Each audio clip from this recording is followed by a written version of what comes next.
How did brands like Patagonia go from this to this?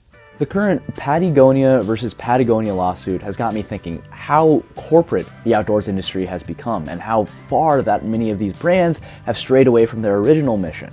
Let's take a look back at the outdoors industry and see how we got here. During World War II, the United States got really good at making cold weather gear. And after the war was over, they decided to pivot to something much more profitable, with brands popping up in the Pacific Northwest and in the Rocky Mountains state. With more people than ever having access to travel and recreation, the outdoors didn't just become something for the elite like it had been in years past, further fueling many of these brands. Fast forward a few years, and the growth of these businesses alongside improvements on global trade lead to the mass production of a lot of these high-quality gear and apparel.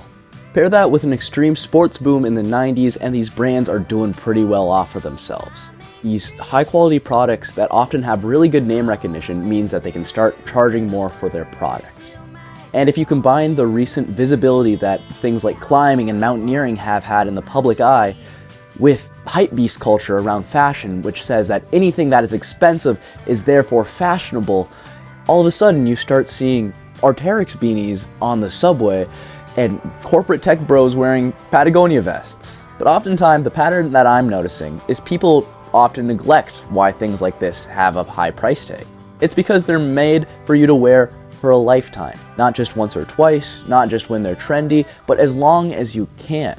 And oftentimes with this use and lose mindset, we see mass overconsumption of products that shouldn't be overconsumed. So next time you want to buy high quality gear, consider buying used or buying from a small business.